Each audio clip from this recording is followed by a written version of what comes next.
Good morning everyone.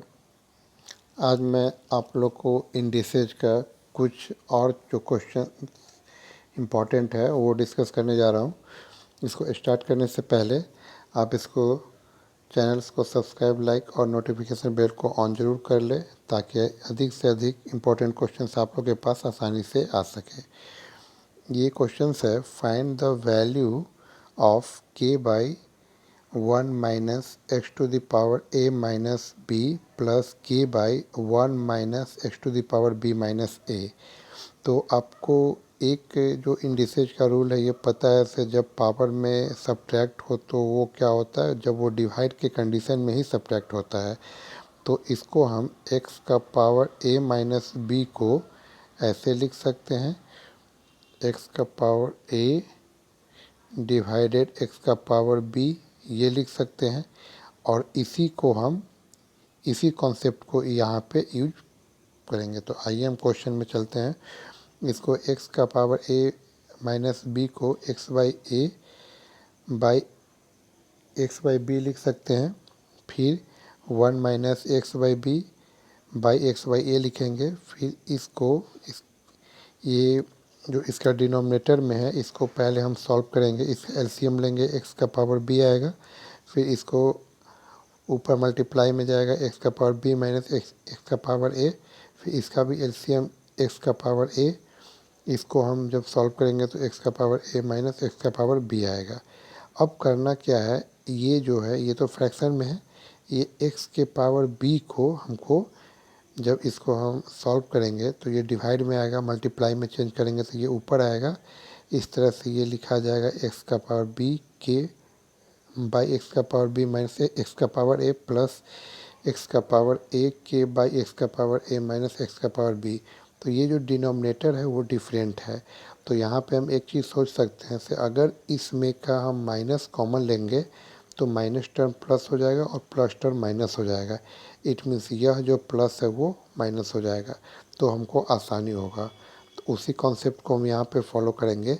इसमें जो है यहाँ पे इस टर्म को हम चेंज किए तो ये इसके इक्वल आ गया और ये यहाँ पे माइनस आ गया। अब दोनों का जब एलसीएम लेंगे तो सेम आएगा। ऊपर में भी जब डिनोमिनेटर सेम है तो ये भी चेंजिंग नहीं आएगा, कि कॉमन ले लिए और फिर ऊपर भी बचे एक्स का पावर a माइनस एक्स का पावर b माइनस एक्स का पावर a। ये से ये कैंसिल, मतलब इसका आंसर के आ गया। तो इस तरह से ये जो क्वेश्चन है लॉन्ग क्वेश्चन मेथड से आप इसको आसानी से सॉल्व कर सकते हो।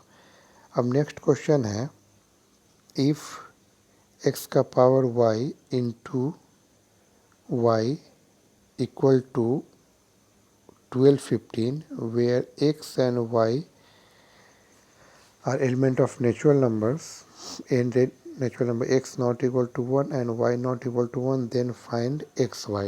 तो इस टाइप के क्वेश्चंस को पहले फैक्टराइज हमको करने के बाद ही पता चलेगा से ये क्या आएगा। तो पहले हम 1215 का फैक्टराइज करेंगे।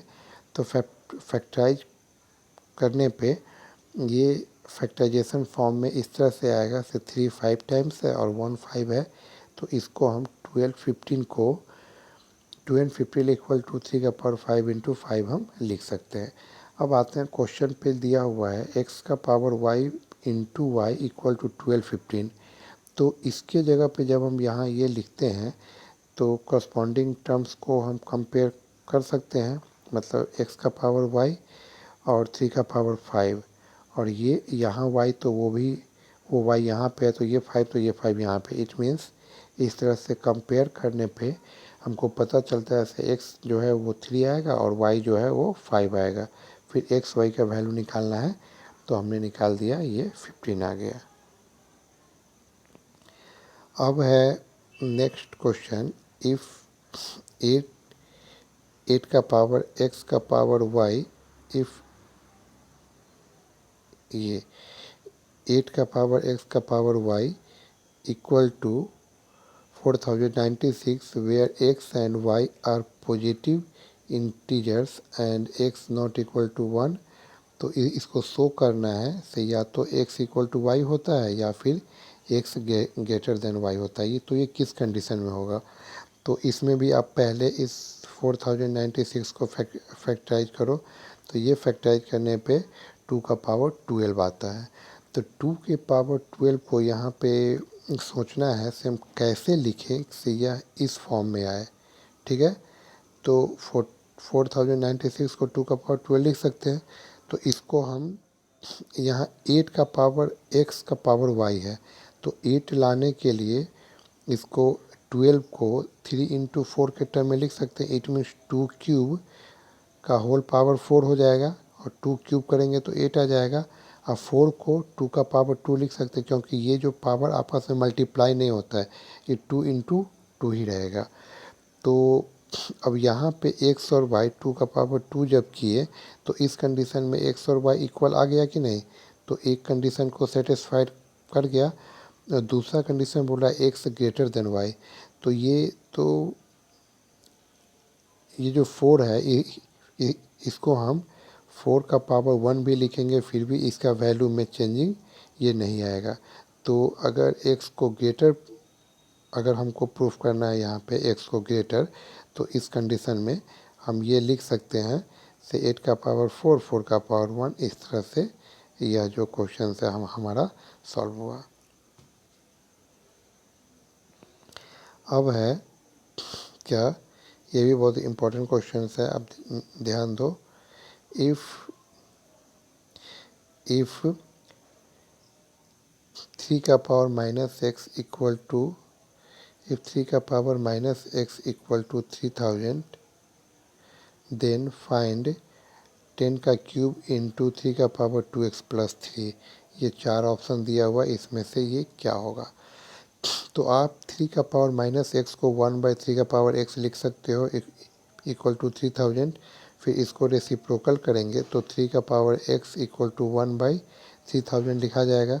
अब हमको जो वैल्यू निकालना है उस पर हम डिस्कस करते हैं।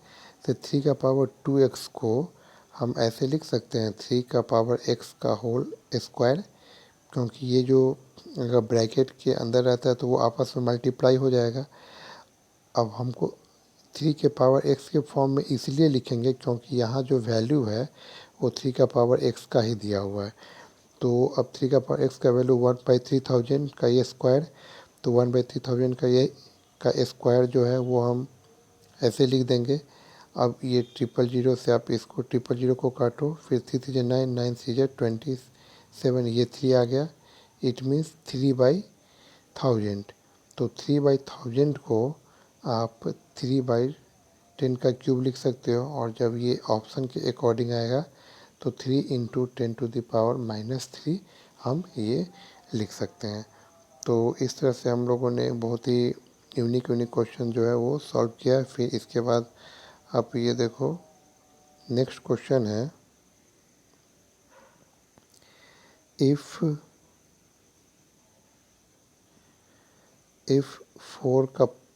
4 का पावर a प्लस 5, ये इंटू है 16 का पावर 2 है, 32 का पावर 4 इक्वल टू 16 का पावर 3 है, देन फाइंड a। तो इसको हम 4 को 2 का पावर 2 लिख सकते हैं, और उस 2 से इसमें मल्टीप्लाई करेंगे तो 2a प्लस 10 हो जाएगा, इसको हमने यहाँ पे लिखा। फिर 16 को 2 का पावर 4, 4 से इसमें मल्टीप्लाई करेंगे 2 का पावर 8 है, ये लिखा। 32 को 2 का पावर 5, 5 4 जो 20, ये लिखा।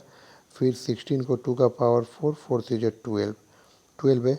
हम दोनों साइड में बेस से मैं तो पावर ऐड होगा कर लिया। उसके बाद जब पावर को ऐड करेंगे तो 2a और 8a, 10a और 10 और 20, 30 इक्वल टू 12 है। इसको हम सॉल्व करेंगे, 2a equal to 30, a equal to 15। इस तरह से ये मेरा जो क्वेश्चन है वो सॉल्व हो गया। अब इसके बाद जो है ये क्वेश्चन है क्या,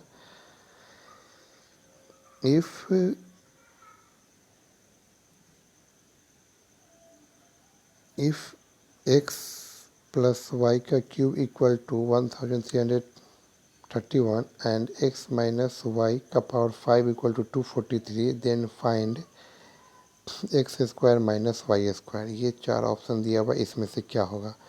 तो इसको हम ऐसे लिख सकते हैं, x प्लस वाई का होल क्यूब इक्वल टू 11 का क्यूब लिखेंगे तो ये आएगा 1331 और बेस ये पावर सेम है तो बेस भी सेम होगा, उससे एक इक्वेशन आ गया x plus y equal to 11। फिर दूसरा इक्वेशन x माइनस वाई का पावर 5 इक्वल टू 3 का पावर 5 लिखेंगे। फिर ये x minus y equal to 3 होगा। फिर इसमें भी पावर सेम है तो बेस सेम होगा। अब यहाँ पे हमको x प्लस वाई और x माइनस वाई आ गया, निकालना क्या है x square minus y square. तो a square minus b square बराबर क्या होता है a plus b into a minus b. तो 11 ए प्लस बी का वैल्यू 11 है और एक्स माइनस वाई का वैल्यू 3 है, तो 11 इंटू 3 33। इस तरह ये क्वेश्चन सॉल्व हो गया। अब इसके बाद नेक्स्ट क्वेश्चन है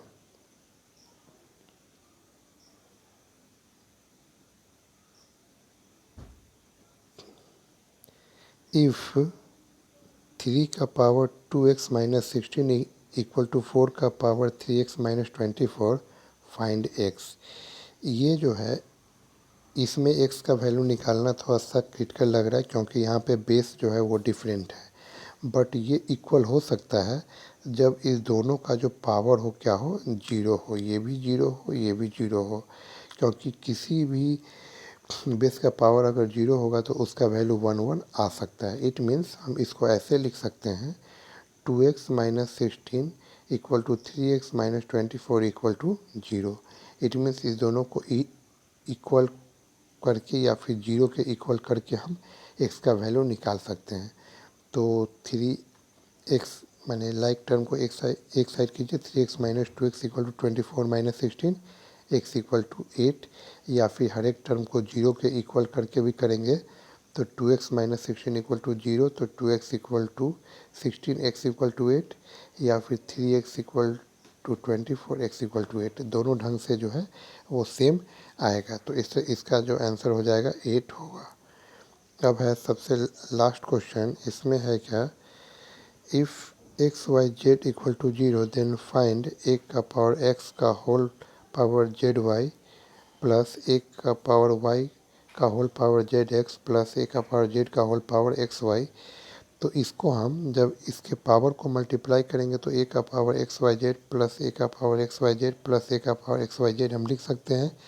यहाँ एक्स वाई जेड का वैल्यू जीरो दिया हुआ है तो सबका वैल्यू हम जीरो लिख दिए, और हमको ये पता है ऐसे किसी भी नंबर्स का अगर पावर जीरो हो तो उसका वैल्यू 1 आएगा, तो 1 प्लस 1 प्लस 1 3।